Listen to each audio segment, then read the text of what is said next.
ప్రభు సన్నిధానంలో కొనసాగేవారిగా ఉన్నారు. ఈరోజు మనం ఒక ప్రత్యేకమైన అంశాన్ని ధ్యానం చేసుకోబోతున్నాం.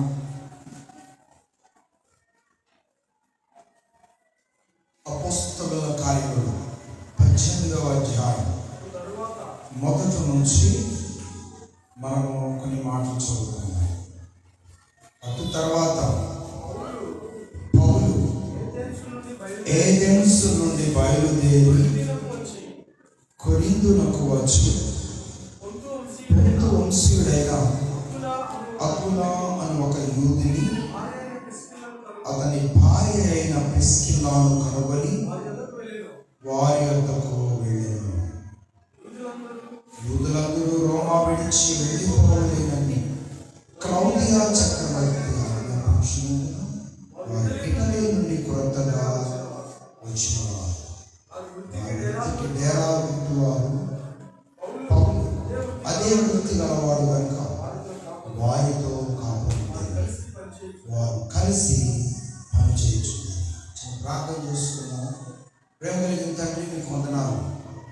ఈ మాటలు ఈరోజు వివరించడానికి దేవా మీరు మాకు అనుగ్రహించిన ఈ అంశాన్ని బట్టి ఇప్పుడు వచ్చిన మా ప్రియులు ఈ మాటలు వింటున్నారు, అర్థం చేసుకొని ఒక జ్ఞానం ఎదిగి కృపకు పాత్రలు ఉన్నట్లుగా సహాయం చేస్తున్నాడు. ప్రభువును ప్రియరక్షకుడైన యేసయ్య నామములో ప్రార్థించి మిక్కిలి వినయముతో అడిగి వేడుకుంటున్నాను పరమ తండ్రి, ఆమేన్. ఆమేన్. ప్రియులారా, ఆల్రెడీ మీకు అర్థమై ఉంటుంది, చరిత్రలో పాత నిబంధనలో కొంతమంది దేవునికి ఇష్టమైన భక్తులు ఉంటే, కొత్త నిబంధనలో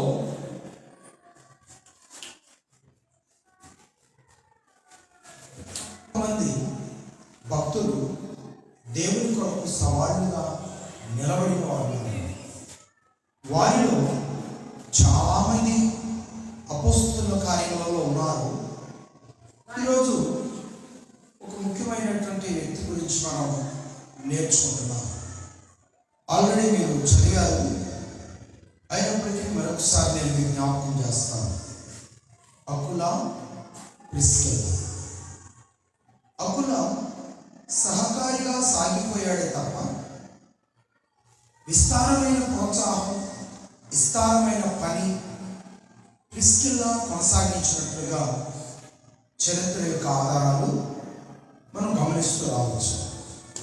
ఈరోజు ప్రిస్కిల్లాలో ఉన్నటువంటి అమూల్యమైన కొన్ని అనుభవాలు మనం నేర్చుకోవడానికి సిద్ధపడి ఉన్నాం.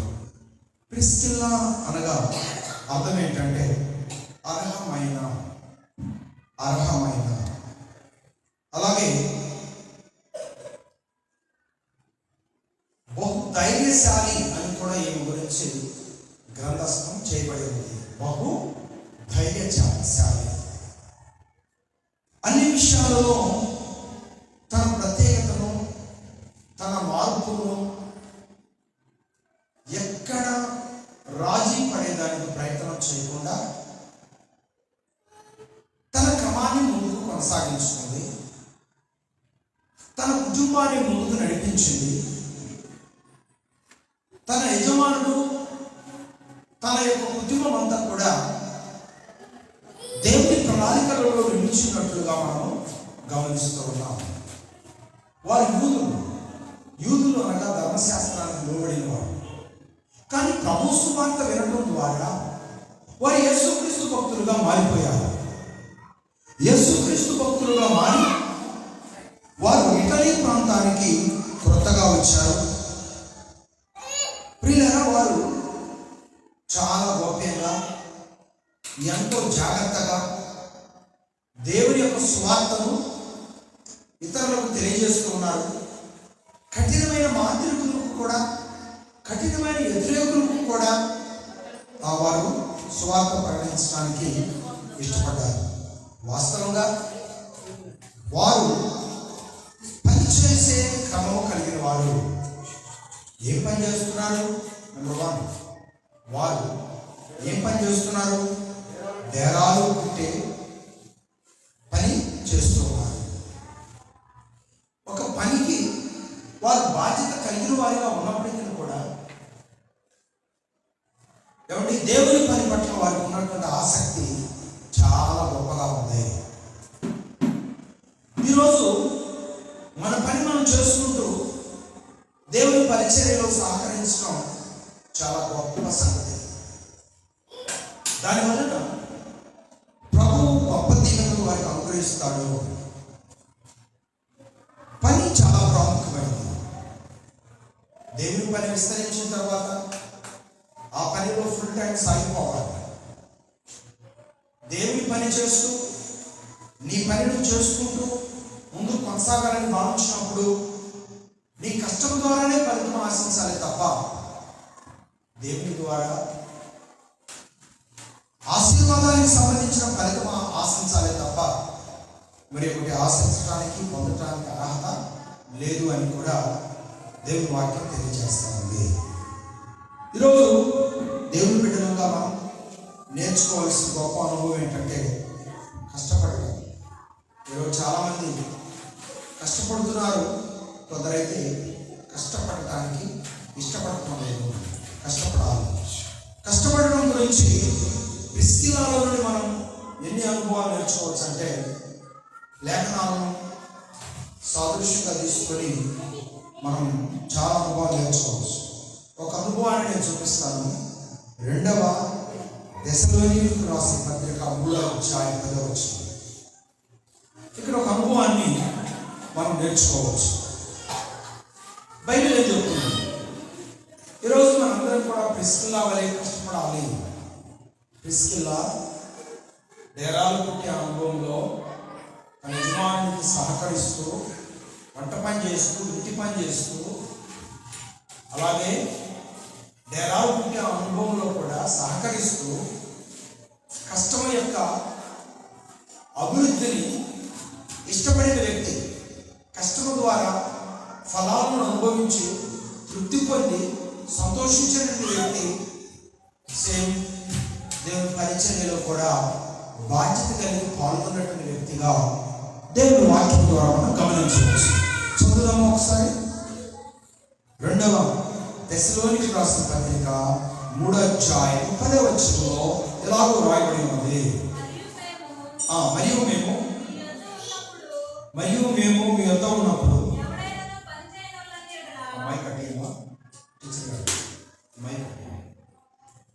మేము మీ వద్ద ఉన్నప్పుడు ఎవడైతే నువ్వు పని చేయని మొదలైన కదా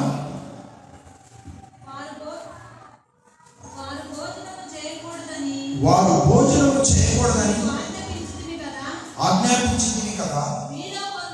మీలో కొందరు ఏ పనియూ చేయరు, పరుల జోలికి పోతా ఉంటారు, అక్రమాలు నడుస్తూ ఉంటారు. ఏమండి, ఈ పని మీద ఆసక్తి లేని వాళ్ళకు ఊరిక ఉంటారు కదా, ఏదో ఒక ఆలోచన, ఏదో ఒక తప్పుడు ఆలోచన, ఏదో ఒక తప్పుడు పని చేయాలనే ఆలోచన, ఎవరినో ఒకరిని మోసం చేయాలనే ఆలోచన, వాళ్ళ హృదయాలు తొందరపడుతూ ఉంటాయి. ప్రియులారా, ఈరోజు మన హృదయాలను కంట్రోల్ చేసుకోవాలంటే ఒక పని మీద మనము నిష్ణాతులై ఉండాలి. ఏదో ఒక పనిని మనము ఇష్టపడుతూ కొనసాగించుకోవడం ద్వారా ప్రియులారా దురాలోచనలు, దుష్టత్వము, భూసంబంధమైన దేవుడికి విరోధమైన ఏ పని, ఏ ఆలోచన మనలో లేకుండా మనము జాగ్రత్త పడవచ్చు. దేవుని వాక్యం తెలియజేస్తా ఉంది. ప్రతి వారు కూడా ఏదో ఒక పనిలో నిమగ్నమై ఉండాలి. ఆ పనిలో ఎంత ఆదాయం వస్తుందనేది ముఖ్యం కాదు, ఆ పనిని మనం కొనసాగిస్తున్నామా లేదా అనేటువంటిది చాలా ప్రాముఖ్యమైన సంగతి. ఆ పనిలో మనం కొనసాగుతూ ఉండాలి. కొద్ది పనైనా ఈ రోజు నేను ఈ పని చేశాను అనే తృప్తి నీకు కలిగినప్పుడు నువ్వు తీసుకునే ఆహారం నీకు ఎంతో గొప్ప దీవెనగా మారుతుందంట. నీ శరీరానికి బహు ఆశీర్వాదకరంగా మారుతుందంట. బహు అరుగుదలగా ప్రోత్సాహకరంగా ఉంటుందంట, బహు తృప్తినిచ్చేదిగా ఉంటుందని దేవుని వాక్యం తెలియజేస్తాం. ఈరోజు చాలామంది పనులు చేస్తున్నారు, కానీ ఆ పనులను స్వార్థంతో చేస్తున్నారంటండి. ఎక్కడున్న మాట? ప్రసంగి గ్రంథం 9వ అధ్యాయం 10వ వచనంలో ఇలాగ రాయబడి ఉంది. పనులు చేస్తున్నారు, కానీ ఆ పనులలో స్వార్థాన్ని ఉపయోగిస్తున్నారు. ఏ స్వార్థాన్ని ఉపయోగిస్తున్నారు? ప్రసంగి గ్రంథం 9వ అధ్యాయం 10వ వచనంలో ఇలాగ రాయబడి ఉంది. చేయుటకు నీ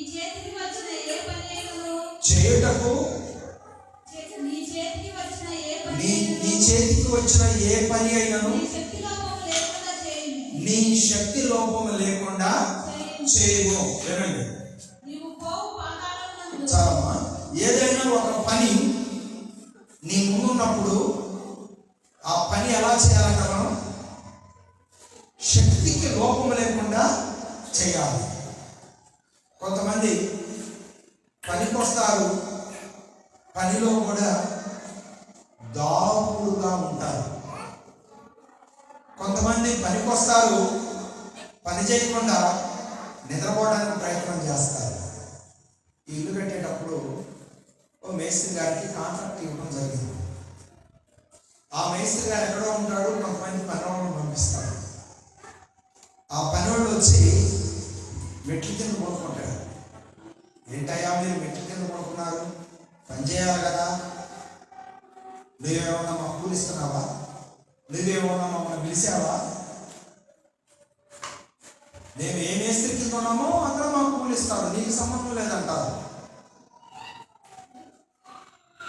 ఆ తర్వాత ఏంటి ఇలా మాట్లాడుతున్నారని చెప్పి మేస్త్రికి చెప్తే, వారిని నేనేమైనా అన్నాను అనుకోండి, రేపు రాకుండా అన్న.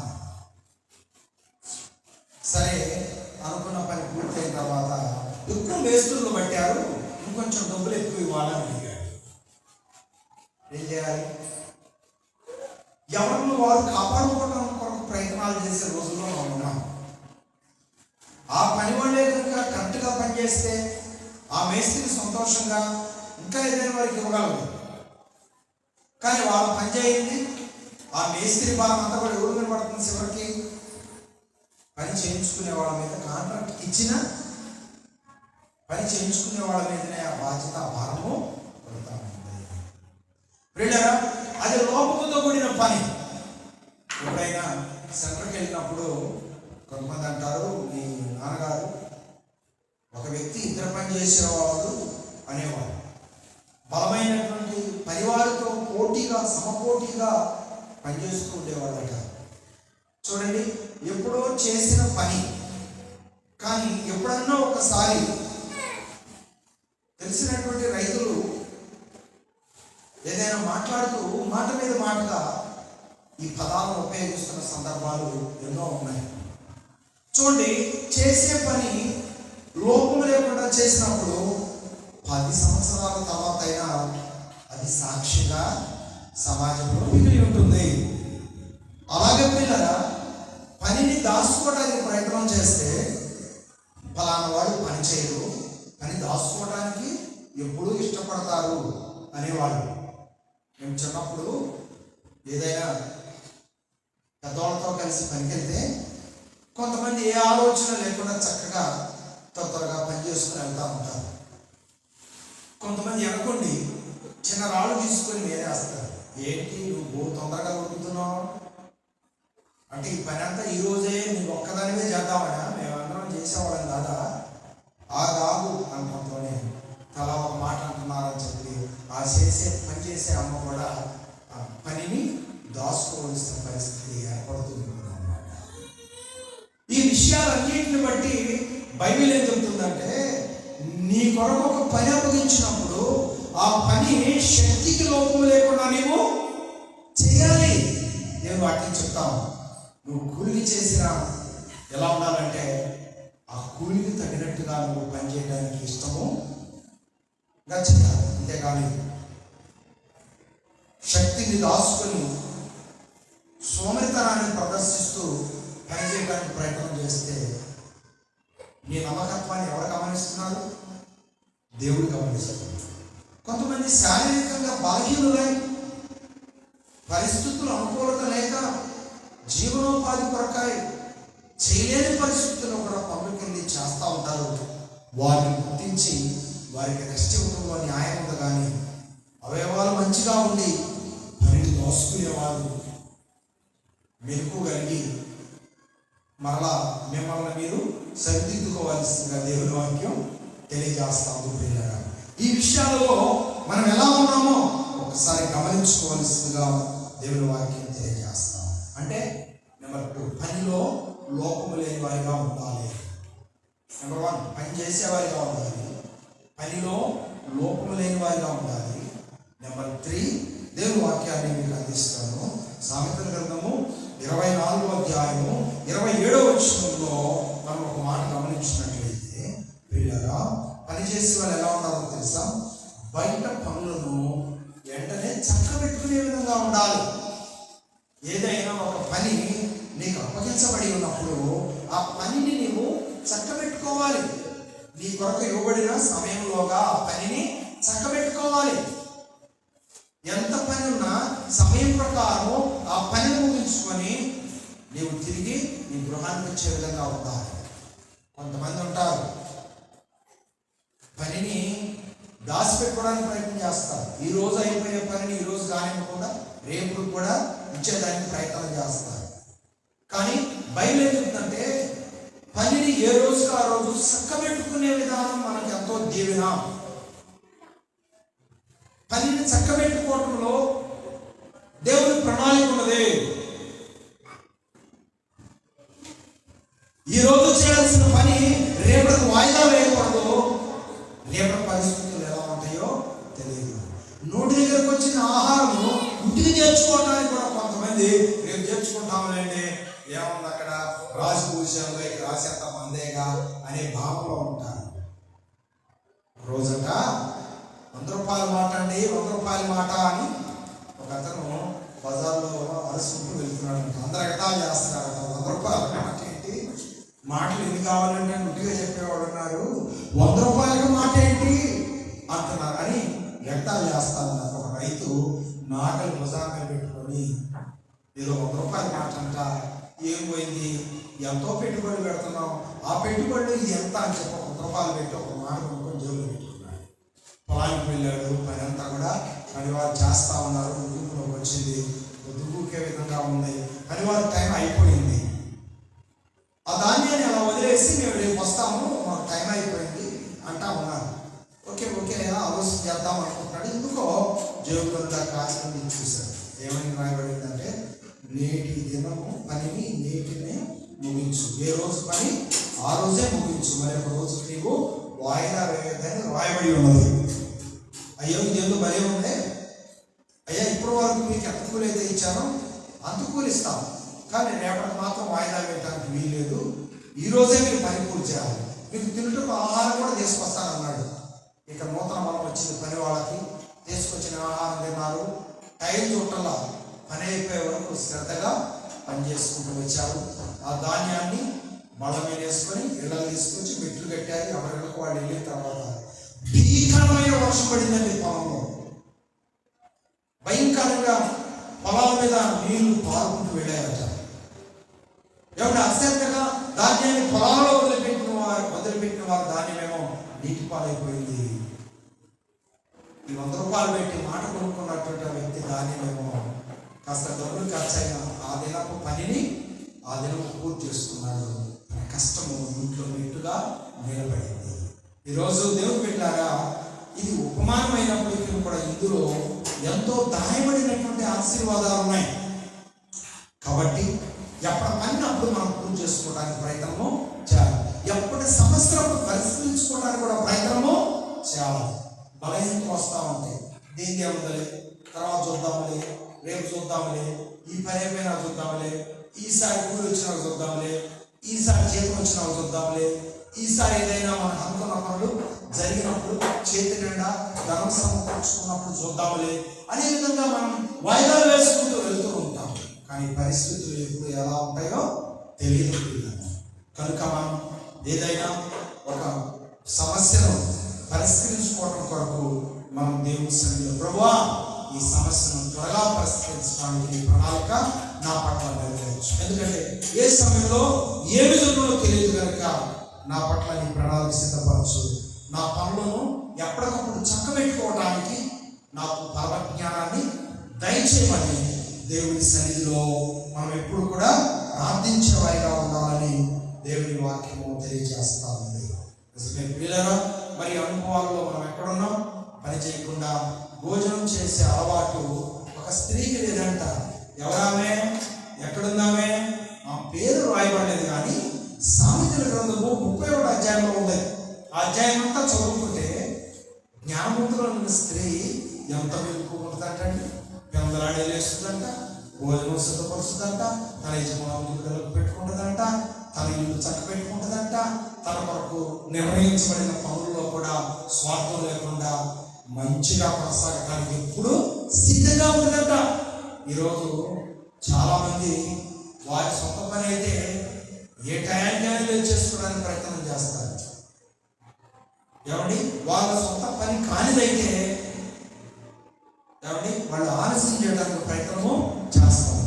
కొంతమంది ఆడపిల్లలు ఉంటారు, పెళ్లి కాకముందు వాళ్ళ ఇళ్ళ దగ్గర ఉండే బాధ్యతలు వేరుగా ఉంటాయి, పెళ్ళి అయిన తర్వాత వాళ్ళ బాధ్యతలు తెలియని వారిగా ఉంటారు కొంతమంది. అలాగ ఒకవేళ మనం ఉంటే భవిష్యత్తులో నష్టపోయేది కూడా మనమే అనే వాస్తవాన్ని గమనిస్తూ రావాల్సిందిగా కోరుతున్నాను. కాబట్టి పిల్లరా, ఈ మెలుకులన్నీ కూడా ఎవరు కలిగి ఉన్నారు? పాయింట్లోకి రండి. ఈ మెలుకులన్నీ ఎవరు కలిగి ఉన్నారు? ప్రిస్కిల్లా కలిగి ఉన్నది.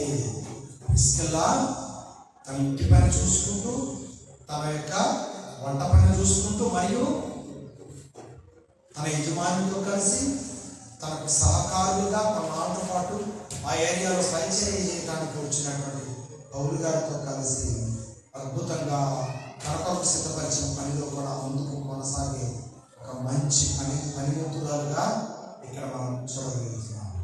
నెంబర్ 2, ఆమె పనిముతురాలే కాదండి, సహస్వార్థికురాలిగా కూడా అద్భుతంగా పనిచేసింది. ఎక్కడ ఉన్నమాట? రోమీయులకు రాసిన పత్రిక 2వ మాటలో ఆమె పనిముతురాలుగా కాదండి, సహస్వార్థికురాలుగా పనిచేసింది. ఎక్కడ ఉంది ఈ మాట? రోమీయులకు రాసిన పత్రిక 16వ అధ్యాయము 9వ వచనంలో ఈ అనుభవాలు ఉన్నాయని ప్రభు పేట నేను మీకు తెలియజేస్తున్నాను. ఒకసారి చదువుతామా ఆ మాటలు? క్రీస్తునందు జత పనివాడు, కొంచెం వెనకలుగా ఉంటాయి ఆ మాటలు. ఓర్పాకును, నా ప్రియుడకు, స్టాకునకు వందనములు. అంటే ఇక్కడ అన్ని కూడా వందన సమర్పణ ఉంటుంది. 3వ వచనం చదువుతుంది. 3వ వచనం, క్రీస్తు యేసునందు నా జత పనివారైన, ఏనండి, క్రీస్తు యేసునందు నా జత పనివారైన ప్రిస్కిల్లాకును అకులాకును నా వందనములు చెప్పండి. చూడండి, ఒకప్పుడు పౌలు గారు వారితో ఉన్నప్పుడు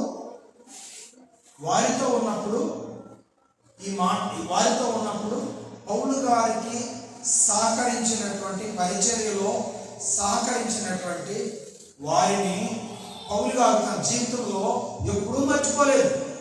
ఆయన ఎక్కడున్నా సందర్భాన్ని బట్టి వారిని జ్ఞాపకం చేసుకుంటూ ఉన్నాడు. ఈరోజు గుర్తుపెట్టుకోండి ప్రియులారా, పాస్టర్కి మాత్రమే దేవుళ్ళు కాదండి, దేవుని పరిచర్యలో సహకరించిన ప్రతి వారికి కూడా దేవుని దీవెనలు నిండుగా ఉంటాయి. మీ చాతైన సహకారం పరిచర్యలో మీరు అందించాలి. దేవుని మాటలు ఇతరులకు తెలియజేసే విధంగా ఉండాలి. దేవుని పని నిమిత్తమై పరిచర్య చేసేవారిగా ఉండాలి. ఈరోజు మన పని మనం చేసుకోవాలి. మన కష్టంలో దేవుని పరిచర్య కొరకు సహకారం అందించాలి. అలాగే మన చేతుల ద్వారా కూడా సమయం వచ్చినప్పుడు దేవుని పరిచర్య చేయాలి. ఈ అనుభవాలన్నీ ఎవరిలో ఉన్నాయి? క్రీస్తులాగా ఉన్నాయి. పరిచర్య చేసే అనుభవాలు కలిగి ఉన్నది. స్వార్థికురాలుగా ప్రభు మాటలను ఇతరులకు ప్రకటించే అనుభవాలు కలిగి ఉన్నది. తన కొరకు బ్రతకటం కొరకు సంపాదించుకునే దాని కొరకు పనిచేసే విధానంలో కూడా బాధ్యత కలిగినటువంటి అనుభవాలను కలిగి నమ్మకముగా తన యొక్క సాక్ష్యాన్ని కాపాడుకున్నదని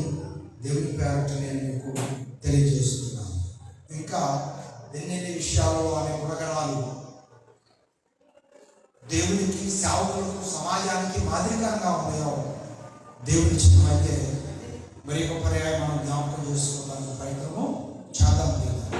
మరి దేవుని ప్రణాళికలో ఉన్న మనం దేవునికి ఇష్టలుగా మనం ఎల్లప్పుడూ ఉండాలి తప్ప మన సొంత ఇష్టాన్ని కొనసాగించుకోవడానికి ఎప్పుడు మనం ప్రయత్నము చేయకూడదని దేవుని పేట నేను తెలియజేస్తున్నాను. అలాగే ఎన్నో విషయాలు దైవగ్రంథంలో భక్తుల గురించి మాదిరికరమైన సంగతులు ఎన్నో ఉన్నాయి.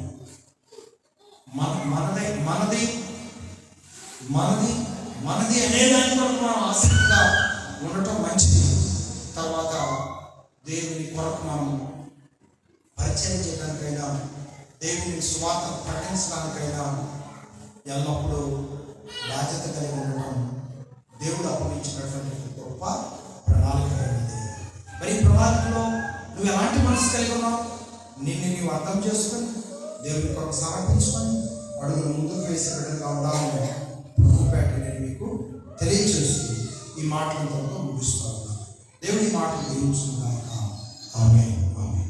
అందరూ కూడా ప్రార్థనలో ఏకీభవిస్తారు. ప్రభువానికి మా జీవితంలో నీ ప్రణాళిక యొక్క గొప్పతనాన్ని మీరు వివరిస్తూ ఉన్నారు. క్రీస్తు నందు జపని వారందరితో కలిపి నాతోటి జత పనివారైన ఒకరు ప్రిస్కిల్లా కూడా వందనాలు తెలియజేస్తున్నాను. ప్రభు పరిచర్యలో జత పనివారిగా సహకారులుగా ఉన్నారు. వారి ఆకలి తీర్చుకోవటం కొరకు, అవసరాలు తీర్చుకోవటం కొరకు పనిచేసే విషయంలో కూడా సహకారులుగా ప్రోత్సాహపరులుగా సాగిపోయారు.